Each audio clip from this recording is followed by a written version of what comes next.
Thank you so much, Mr. Moderator. And a very big thank you to the Institute for having me this morning, almost afternoon. I really appreciate that. A very big thank you also to the President, the Chairman of Council, also the last President and Chairman of the occasion, to all Council members, delegate members and students. Thank you so much, and I hope you have a fantastic deliberation today. I will jump into it immediately concerning the time that I've been given, and I hope to stay within that timeline. And it's also good when you have experts speak before you. They make your work very easy. So thank you so much, Mr. Soji, for that brilliant delivery also. It's impressive how far businesses have come in the last 30 years. And I'm going to build on Mr. Soji's last comments. If you go back to the last 30 years and you see how IT has evolved over the years, then you come to appreciate where we are today. Imagine going to work today and you don't have your computer. You are going to work today, you don't have an email, you don't have an internet. I'm very sure you agree with me, it's going to be a very long day. So today, an average household, even in Nigeria, an average household, we have like 5 connected devices, because your customers and your competitors also use technology throughout the day for them to conduct their business. So largely what we can see is like technology is driving a lot of our engagement. Technology is driving our world. And without it, it's becoming increasingly difficult for us to be able to deliver on what we do. But don't forget something. At the end of the day, technology becomes a means to an end. So today, whether you use a 1920 laptop or you use the best in terms of technology laptop, it really doesn't matter. At the end of the day, what you're saying is that tool you have is an enabler for you to be able to deliver on whatever the strategic objective could be or whatever the goal could be as at that time. So it could be very challenging when the use of the same technology don't deliver what you want it to do in your organization. So technology is not meant to hold you back, but it's meant to enhance you in terms of what you do. So technology is meant to impact your bottom line. Technology is meant to provide efficiency. It's meant to provide optimization of your processes. It's meant to provide wealth creation within whatever it is that you do. But I'll take a little bit of, I'll go back one minute just to go back to corporate governance. And I think that's all what the institution is all about, creating that enablement and being the voice in terms of corporate governance in our institution today. So corporate governance and IT governance, in my view, I think they are programmed to achieve almost the same thing. So you say corporate governance today, you're talking about how organizations put the right structure in place, led by the board and the management to ensure that IT strategies align with business strategy. I think it's the same thing for any mid-sized organization that IT governance is doing today. Both of them are about the continuous growth and the existence of an entity. How do you ensure continuous growth? And how do you ensure an entity remain over a period of time? The same thing is for corporate governance. I think it's the same thing is applicable for IT governance.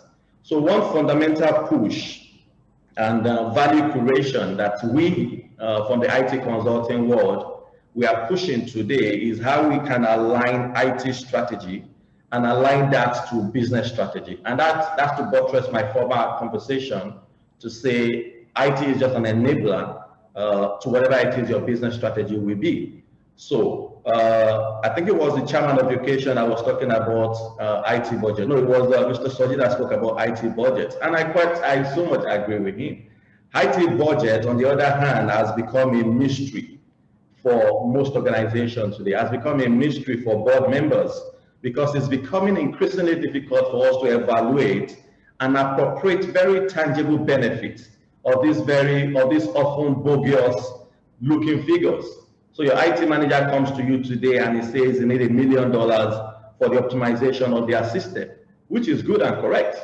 What we find in most organizations will be, at the end of the day, it's difficult to justify that investment. What exactly did you do with the $1 million? And that's why IT managers are finding that increasingly difficult. So you bought a new CRM system, or you bought a new CRM solution, or you bought a new infrastructure to optimize the system. At the end of the day, you are able to show the service uptime before and now. So that means before now, we had a service uptime of 80%. After the implementation of this solution, we now have a service uptime of 99%. My question to most IT managers will be, you understand what you're saying. 9 out of 10 people in that room don't understand what you're saying. And I'm going back to the marriage between IT governance and corporate governance as regards both creating growth and also both sustaining the existence of any entity.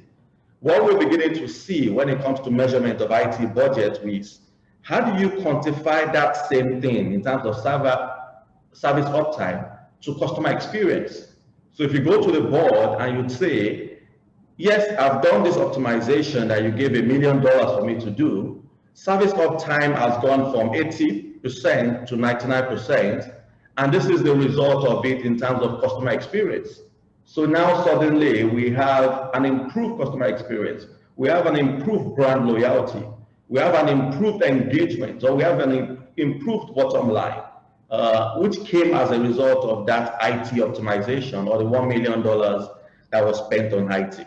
It's important that I lay this foundation because I won't get too much into the details and the dynamics of corporate governance, of IT governance, but I'll talk more into how it's fully aligned with whatever it is you do in your organization today.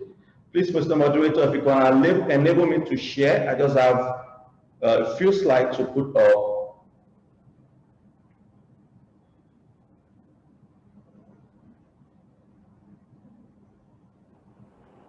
Very cool, sir. You can share.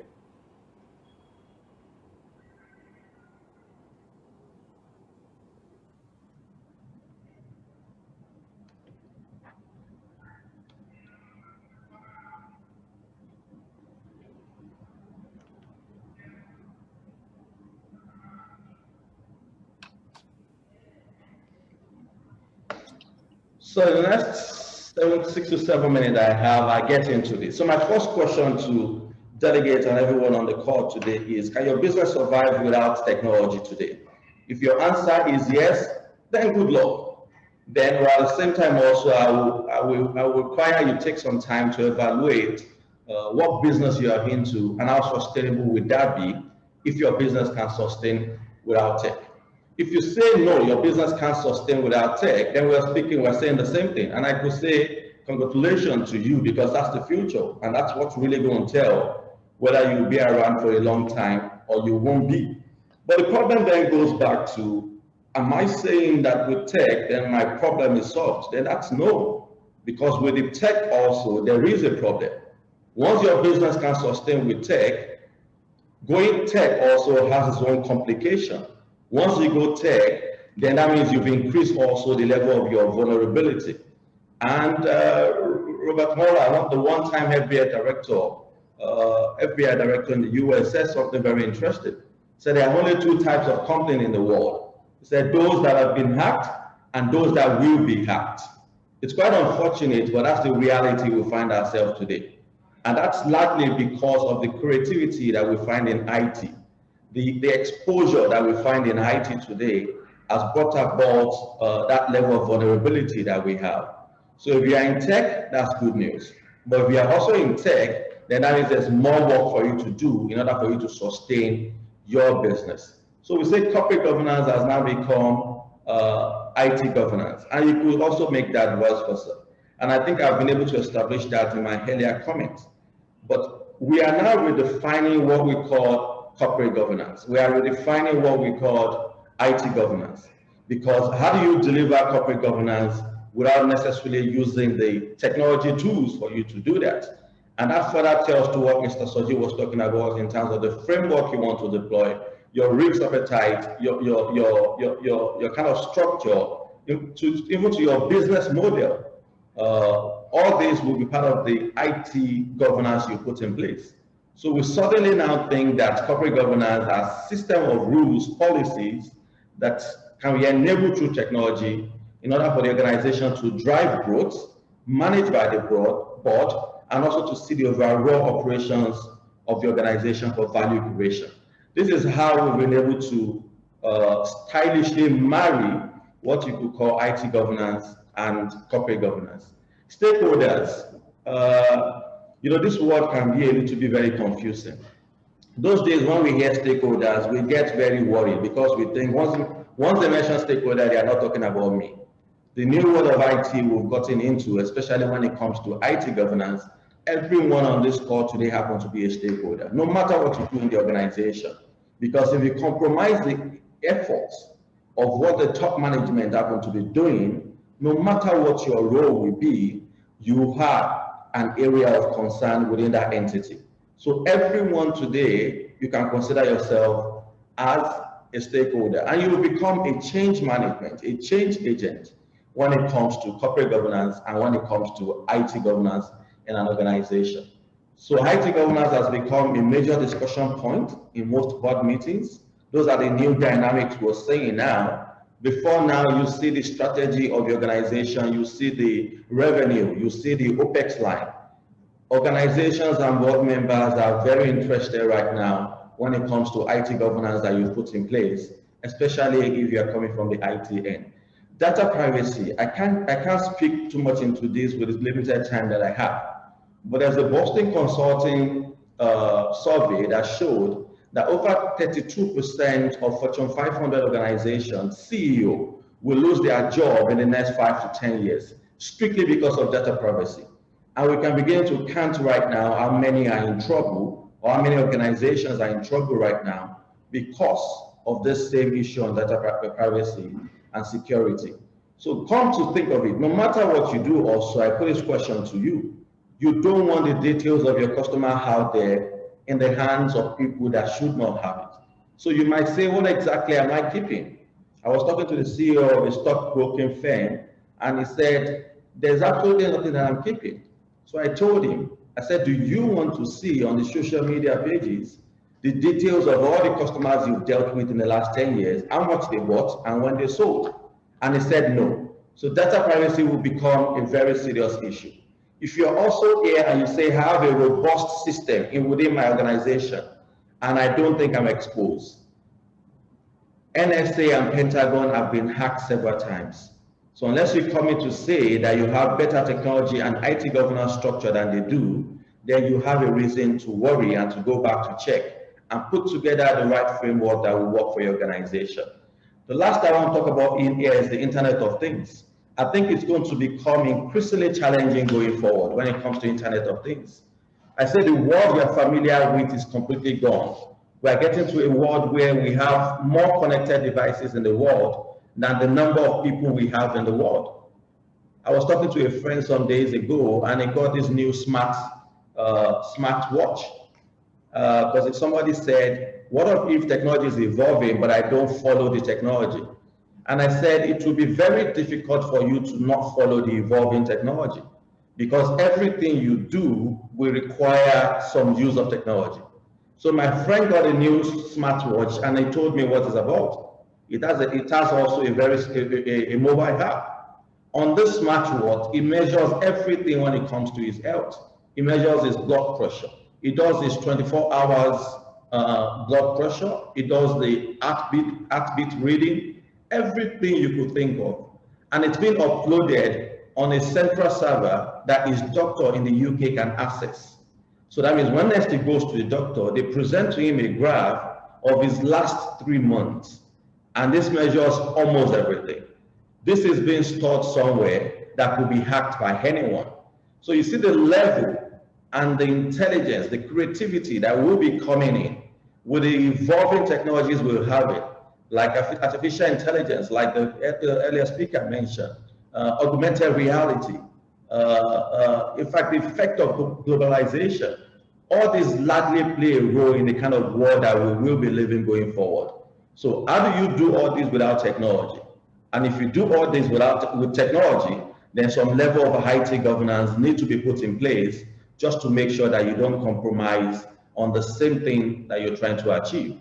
COVID-19 is another example. So if your business today is not IT enabled, then I think we have a problem. But I think speakers that spoke earlier before me spent a good time talking about this.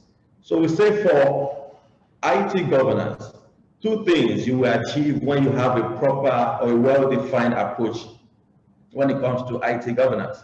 The first part of it is you must be able to make decisions and ensure organizations achieve their desired goal.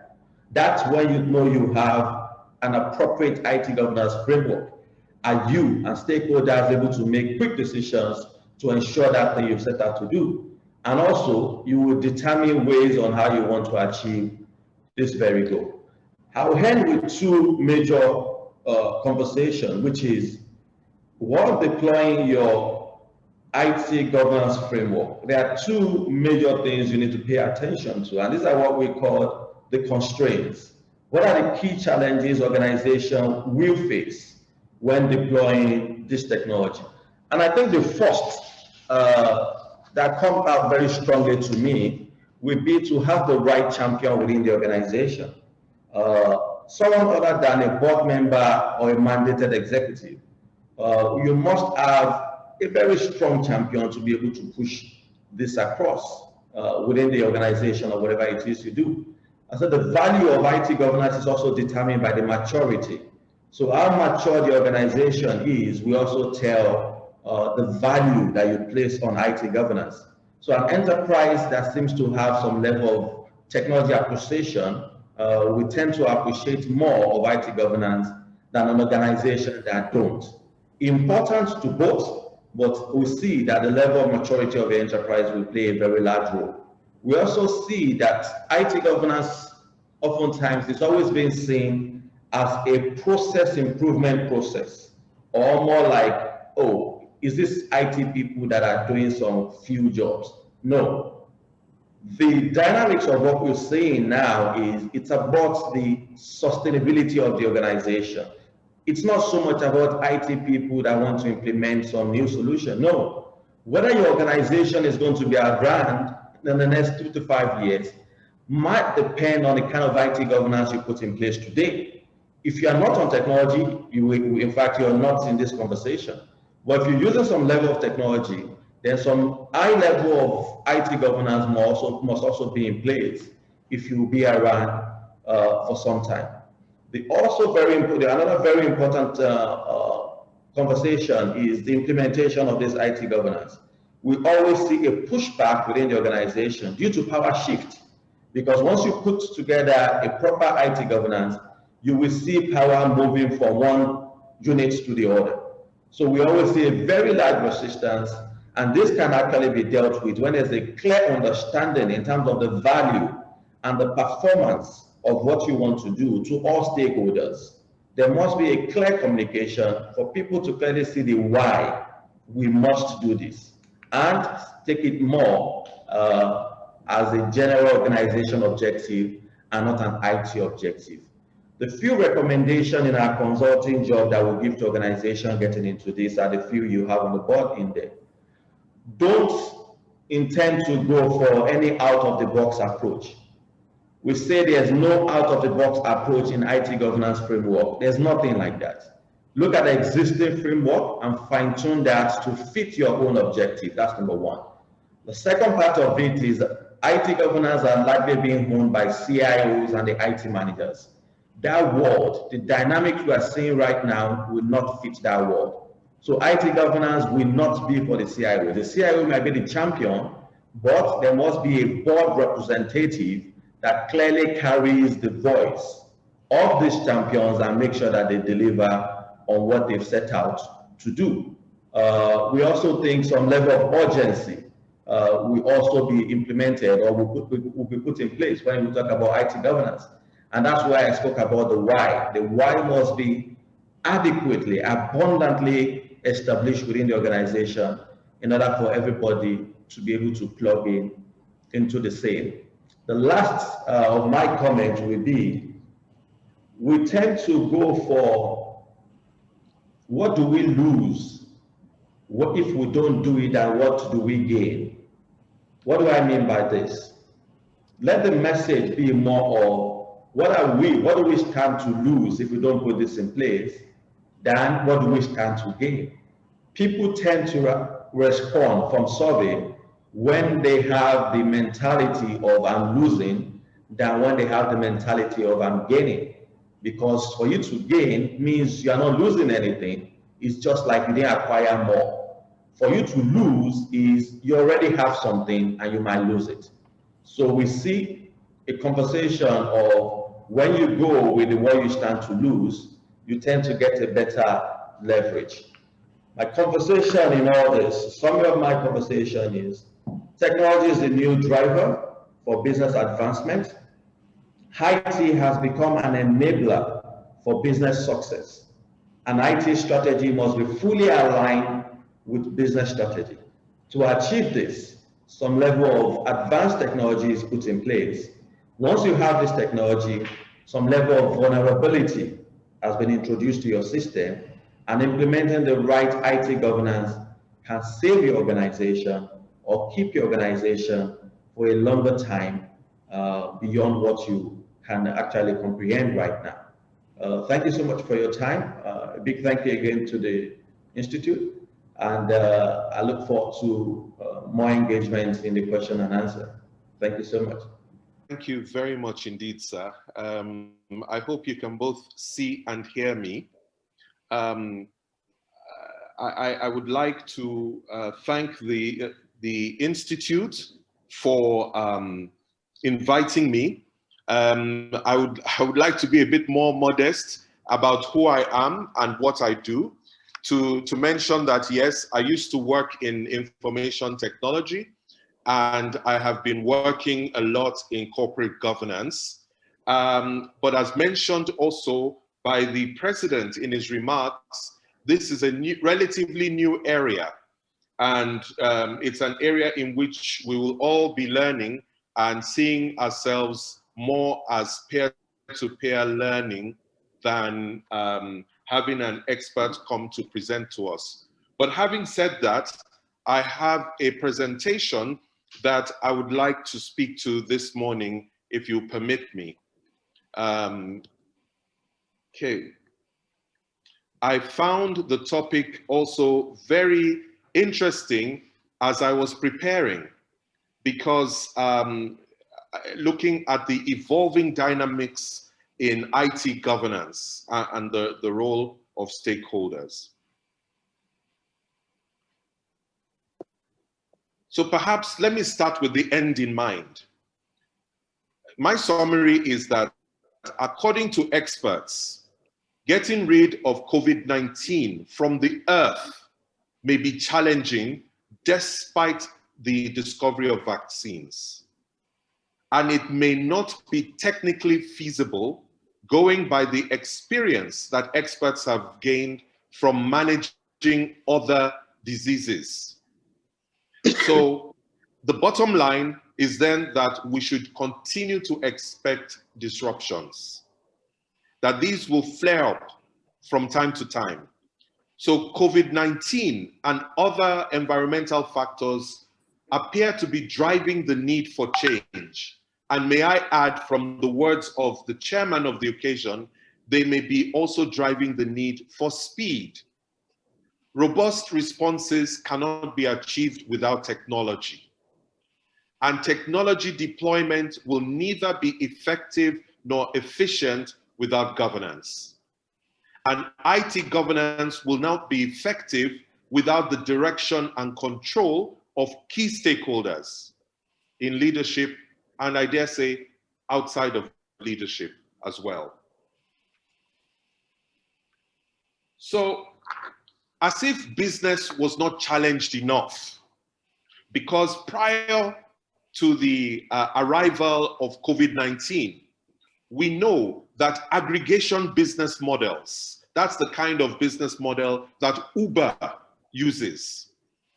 The kind of business model where you use a system to disrupt the way in which things used to be done. So Uber did it for taxi service.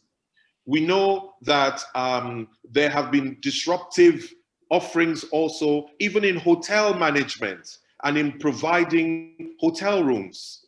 There have been many aggregation business models that were disrupting the world. And the way they did it was through deploying technology in new ways. Sometimes it is not earth-shattering technology, but it's just a new way of using the technology. And this was already forcing companies to review their business models. We know that as collaboration tools were in the ascendancy, they were already giving some businesses an edge. It was already putting pressure on the strategy and structure of competition. Maybe I should also add here, internet-based online services were also having this sort of effect. For example, looking at the kinds of services that Amazon was already providing, it put pressure on so many other business sectors. We know that cloud computing, and also from the submission of the chairman of the occasion, maybe to that I should add mobile computing, add artificial intelligence. Also, all of these things were in the ascendancy already, and they were already giving great leverage and agility to those who were able to embrace them very well. So distributed company operations in far-flung and challenging environments were already being enabled for some.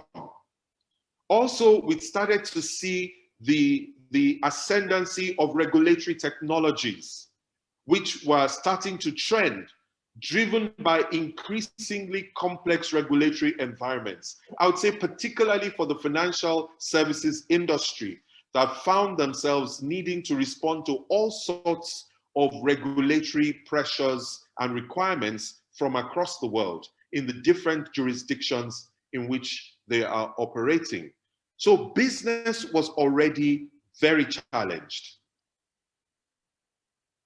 Coming back to the context of Nigeria, we'll see that Nigeria itself already had pre-existing ailments before COVID-19 arrived. We were still reeling from the oil price shocks. We were just crawling out of a recession, and we were trying to put it behind us. We thought we could put it behind us for good. We had a whole raft of pre-existing problems of our own. And to mention a few, maybe I should talk about the fact that government has remained the dominant player in our economy, that we have had a reliance on oil and gas exports for forex earnings. Our non-oil exports have not grown, at least to our satisfaction, the kinds of ambitions that we have had for non-oil sector. We've had challenges coordinating fiscal and monetary policies, and that policy confusion had already begun before COVID arrived. We also have had challenges providing basic infrastructure and amenities. We have struggled to create meaningful work, particularly for our youth between the ages of 18 and 35. Security of lives and property had continued to elude us in many locations across the country. And the cost of doing business was already over the top and difficult. So as though it was not enough that we had those competitive pressures and we had pre-existing challenges that had plagued us, then COVID-19 had to come and change the world. According to Deloitte, COVID-19 has had a big impact. Number one, on raw material supply chains. We saw that even in the quest to provide face masks, to provide respirators, and so on, that it ruptured the supply chains because it started from China. And China had become the factory, the dominant factory of the world. So in order to be able to get some of the materials and finished goods that were required, those supply chains were under pressure, value chains came under pressure, and it placed an inflationary risk on most products across the world.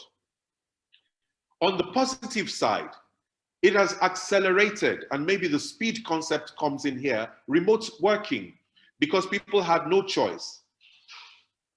Companies that did not have an online presence and could not have an online presence, who could not put up remote working, I dare say suffered the most under the lockdowns.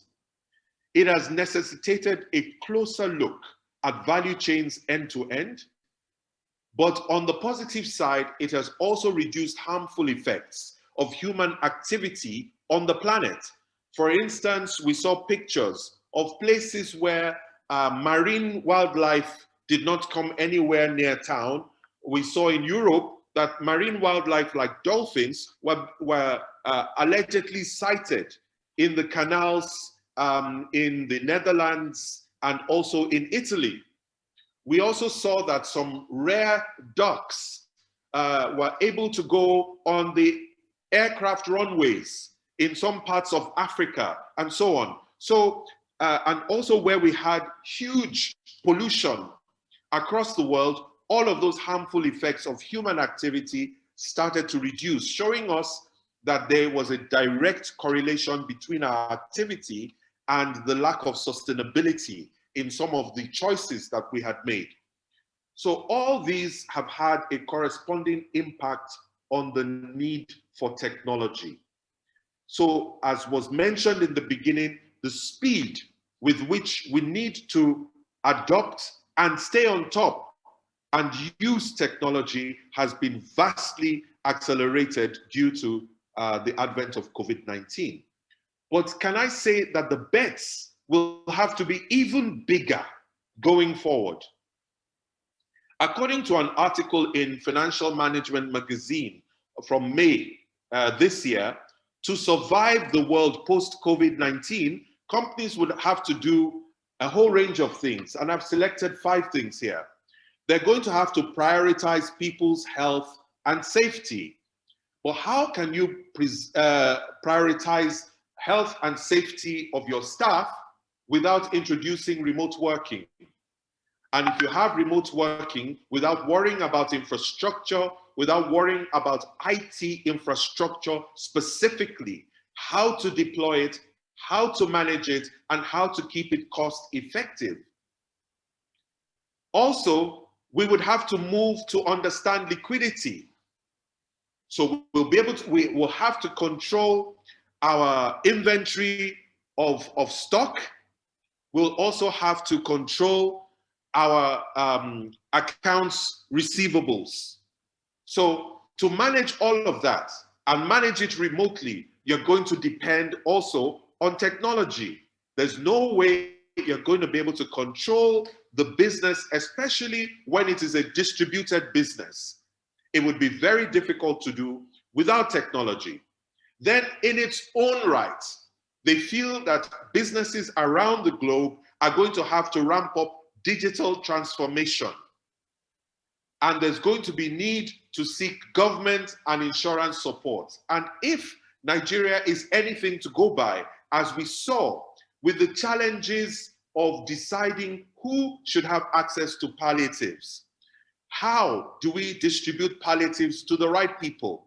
Without data, without information on who they are, having a profile of them, to be able to intelligently allocate scarce resources, we find that even government and insurance support will be a major challenge without technology.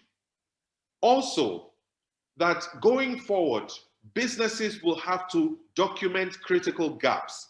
They're going to be learning as they're going on, and they're going to have to be learning as they're doing to quickly understand where they have critical gaps in their infrastructure, gaps in the robustness of their plans, and to plug it very quickly. So IT deployment, not only is it being accelerated, it would have to be done on the fly very quickly, and it may be done remotely, where all the stakeholders who have to take decisions are going to be very remote from each other.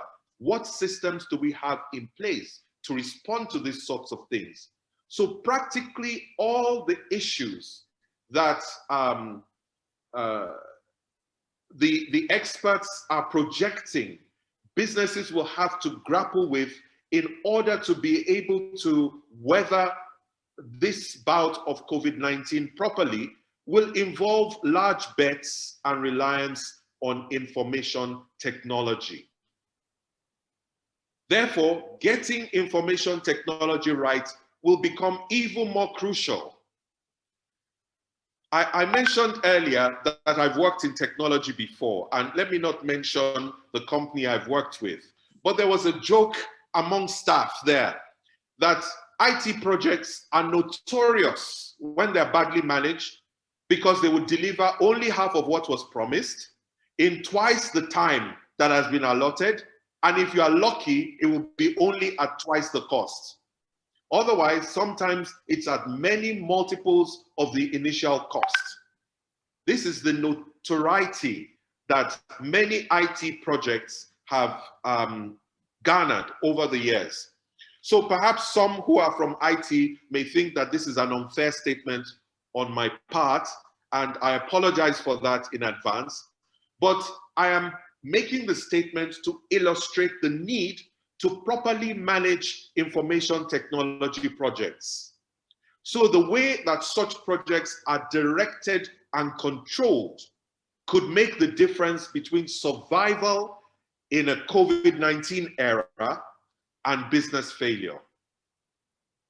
So our survival post-COVID, if there's any such thing, or rather our survival as we're coming out of one round of COVID before the next, is going to depend on our ability to direct and control information technology projects. And they're going to be flying off one after the other. Therefore, IT governance is something that boards and business leaders must place as top priority today.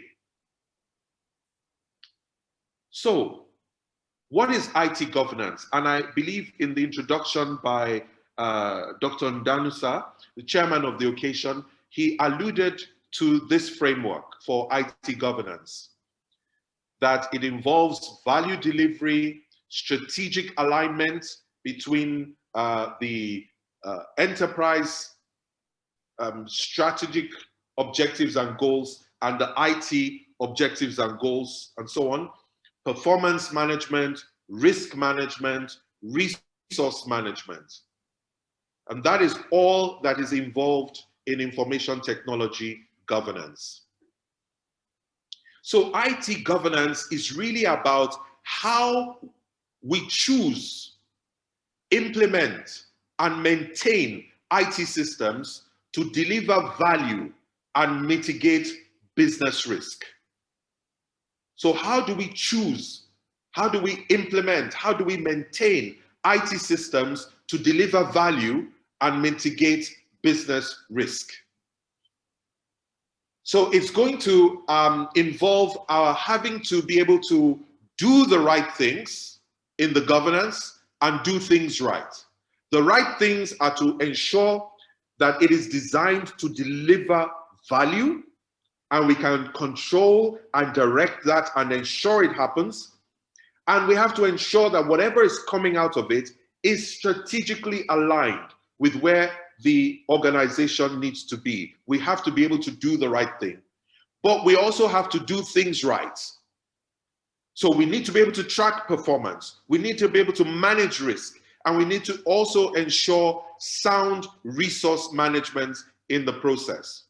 Incidentally, doing the right thing, consistently doing the right thing and doing things right is also a definition for integrity. It is also a definition for excellence. You cannot be excellent if you're not doing the right thing and doing things right. You cannot achieve excellence. You also cannot achieve sustainability without doing the right things and doing things right. We will find that by and large, good governance is about doing the right things and doing things right. And IT governance is not exempt from that. So the imperatives today out of IT governance is to ensure transparency, ensure return on investment, multiply business opportunity, and ensure high performance, amongst other things. So in this discourse, I'm going to keep it high level. We're not going to be addressing governance frameworks like COBIT, and there are others. We're not going to be addressing governance guidelines, and there are guidelines. So operational persons can research those areas. We will also not be reviewing what sort of governance structures are best suited to achieving IT governance. I'll be focusing just on the dynamics at this high level. So let's start with value delivery. Maybe we'll recall the unfair comment I made about delivery of IT projects, being that they under-deliver, they overspend, and they take much too long compared to what was promised. And without sound governance, you will not be able to get that in the right order. So yes, frameworks like COBIT define the ways and methods through which an organization can implement, manage, and monitor IT governance within an organization. And guidelines are available for strategic actors like directors. So in order to ensure value, you are going to have to direct and control. The organ within the company that focuses on direction and control is the board. So you have the members of the board also as stakeholders, and you will have your chief executives and your C-level leaders within the business are clear people who have to be on top of value delivery. Then there's strategic alignment. Again, strategy is the primary responsibility, is one of the primary functions of any board. So setting vision, mission, what business we're in, and so on is the business of the board. Strategy and structure to use to carry out that business is a business of the board. Delegation to management and how to monitor that delegation is also a board function. And then ensuring that stakeholder value is being monitored and stakeholder reporting requirements are being met, whether it's the shareholders, whether it's regulatory stakeholders and so on, or whether even host communities. All of those things are also responsibilities of the board to ensure that there are frameworks in place for it. And since today, even if it wasn't yesterday, but in a COVID situation and a post-COVID world, you cannot do any of those things consistently, effectively, or efficiently without information technology. Any well-meaning board will therefore have to make it the cornerstone of the tools that they have at their disposal, which they must be on top of. Then there's the issue of performance management. Why have an IT system if it will not help you on the financial dimension? For instance, how does the company continue to look under COVID, post-COVID, in the eyes of your shareholders? Managing how the organization looks in the eyes of its customers. Identifying what the business must excel at during COVID, post-COVID, all of that must be enabled by IT. Then innovation and learning, so that we can position to continue to improve and create value. All of these things can be managed using a balanced scorecard approach. And performance management of IT is another way of looking at the outcomes and impact of the spending on IT, which also is very or should be very important to the board and the leadership. Then we have risk management. Yeah, we generally have risk management within enterprises and so on, but we may need to look at the International Risk Governance Council and their risk governance framework, which they have, which includes around IT risk governance. Risks that accompany change are often accompanied by potential benefits and opportunities, but they could also have a downside, especially where this change has to be done at speed and high speed, for that matter, for the organization to continue to exist and for it to manage its returns to its stakeholders. Better risk governance implies enabling business to benefit from change while minimizing the negative consequences of the associated risks. And I will not go into detail of risk management. Resource management. Also, those who get the best out of IT day to day work through service level agreements. They hold IT accountable to service level agreements to different parts of the business. You have to tell us how much downtime will be there. We have to define it in our risk management framework. What is tolerable? What is intolerable? What are the service level agreements? How quickly will you get various things achieved and done? All of those things need to be defined so we're making effective and efficient service delivery coming out of information technology. So let's also, to round up, let's go quickly to the stakeholders. As I've mentioned already, the board, the chief executive officer, the chief financial officer, the chief information officer, the chief risk officer, they are probably the most obvious internal stakeholders that we must have. But then there are also business executives. There are business process owners who have deliverables against the business process and are being measured by it, and they are going to depend on that technology. You have business managers who probably have P&L responsibility. You have risk managers who have to ensure that there are good mitigation strategies, including from within the governance of information technology systems. Security managers, service managers, HR managers, internal audit, privacy officers, those who have to ensure that we are not abusing information, we're not abusing technology, that we have clear policies that are not going counter to international standards that are being established around privacy. So even IT users are impacted.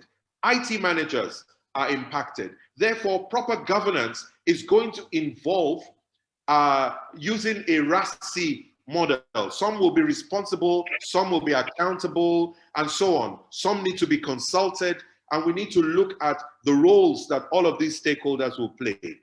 But we also have external stakeholders, which include at least our business partners and our suppliers. Because as I mentioned earlier, part of what COVID-19 has done was to disrupt supply chains.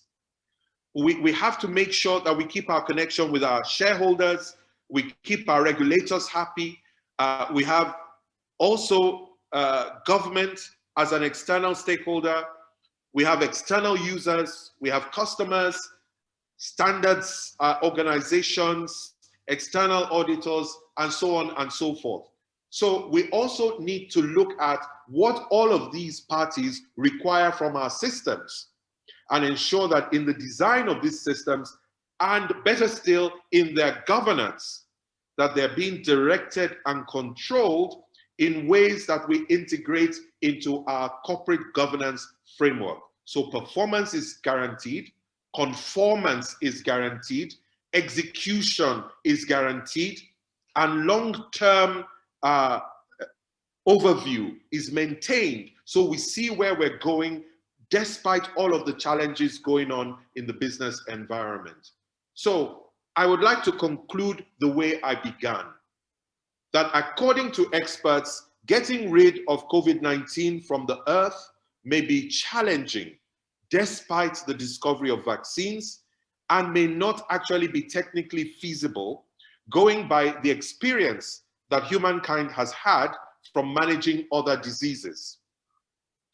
The bottom line then is that we should expect disruptions from COVID-19 and maybe from mutations of COVID-19 or other things that lead to serious epidemics.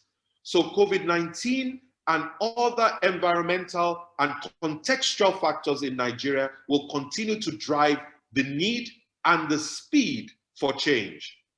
Robust responses cannot be achieved without technology, as we've said, and technology deployment will neither be effective nor efficient without governance. And finally, let me say that IT governance will not be effective without the direction and control of leadership. Distinguished ladies and gentlemen, I thank you for listening. Distinguished ladies and gentlemen, good morning to our very distinguished past president, Dr. Suleiman Indanusa. We also welcome to our fold, our immediate past president, Mr. Samuel Kolawole. I can see the background, which is very unique. I also welcome to this particular gathering our very distinguished council members and our resource persons today. We are having one of the most important programs of the Institute, which is the Roundtable on Corporate Governance. As you are all aware, Discussant is the hub of governance professionals, and that is why anything relating to corporate governance or governance generally is of interest to us. And what we have done this particular year is to look at the current trend and the new developments that we are coping with, and the implication of that new development. 10-15 years ago, the way we operate was such that we are operating manually. However, as I said in several engagements, COVID-19 is the digital rapture of the workplace and the means of interaction. We've now been forced to operate digitally.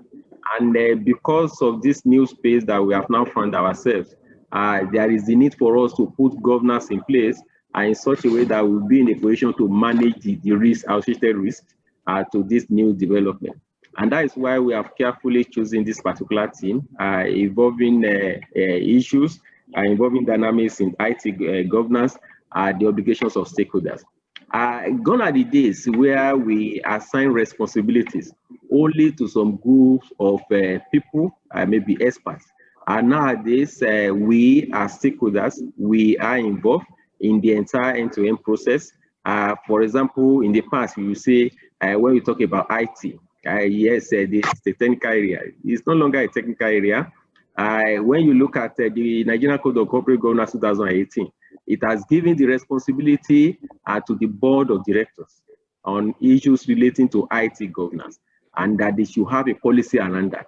So it shows that it's a collective responsibility, right from the highest level of any organization to the lowest level. And that's why we be looking at the obligations of all the stakeholders in the ecosystem, so that we are not only using this particular platform that we have been forced to operate in, but we use it in such a way that we consider the interests of all the stakeholders, and in such a way that we continue to take the benefits of this particular new initiative, and then we'll be in a position to do our jobs better, manage the dynamics in a very proactive manner, so that we can all benefit from it. So it is as a result of that, that we have assembled very distinguished resource persons, experts in their own fields, that will be in a position to at least share their experiences with us and also advise us appropriately on how to navigate this new area. It's new area because, and it's still evolving. That is the strange thing about it. And that's why also the topic starts with evolving. So it's not as if it has come to stay. It's still evolving, and nobody knows the destination. But it's just a journey that we must willingly participate in, so that we can know the evolution and try as much as possible to cope and also shape the direction in such a way that we benefit from it. Today is not a day for making long speeches. I must thank the resource persons who have accepted our invitation. Mr. Soja Pampa is well known in the industry. We also know Mrs. Ndidi Paluva, Mr. Adewale Adeyipo, and Dr. Sheun Bishua. They will assist us to do justice to it. And we are in a very good hand. The chairman of the occasion is a peculiar person to us, and also particularly in respect of this team, is an area that is very has shown tremendous interest. And we must specifically thank the members, particularly the chairman of the corporate governance capacity building committee, Dr. Adenika Hassan, for putting this particular program up, and then the members of the secretariat. I'm very sure we enjoy ourselves today. We learn new things, and please, as usual, share your comments on the chat box, ask your questions in the Q&A box, so that, as you say, it's an evolving area. So nobody will say he has monopoly of knowledge. Just ask the questions, and the experts will guide us. So it was on that note that I welcome you to what appears to be the last program. We have reserved the best for the last of the Institute in 2020, while wishing you a prosperous year 2020. Thank you. Graduates, students of ICSAN, I'm highly honored for this unique opportunity to share this very interesting and important conversation in the area of evolving dynamics in IT governance, obligations of stakeholders. I'm equally excited by the prospect of a very robust and interesting conversation today. This is obvious given the very eminent lineup of speakers and discussants. Other distinguished ladies and gentlemen, you are all welcome to the 2020 Roundtable on Corporate Governance. Distinguished ladies and gentlemen, we all know that the pursuit of everything digital is happening at an accelerating pace. Speed has become a huge resource or a source of value, whether measured by faster decision-making or how quickly an organization can go from ideas to revenue. In the race to harness emerging technologies, such as cloud computing, mobile solutions, artificial intelligence, machine learning, social media and Internet of Things, and innovation, it is easy to forget about governance, and that can result in unintended and significant costs and risks. This therefore underscores the need for establishing a governance framework that embraces disruptive technologies and encourages innovation while ensuring risks are identified and managed for the survival and thrive of any organization in an increasingly digital world. IT governance, as we all know, is an attempt to specify the decision rights and accountability framework to encourage desirable behavior in the use of IT. If you recall, after Sarbanes-Oxley Act was enacted in the US in 2002, followed by similar regulations in many countries around the world, corporate governance and ITG, that is Internet governance, information technology governance, have become more and more connected. Today, the IT control plan has become integrated into the overall enterprise compliance plan. So, distinguished ladies and gentlemen, this topic of today also recognizes the importance of stakeholders. The significance of stakeholders' claim is determined through the concept, of course, stakeholder saliency, because we have different kinds of stakeholder.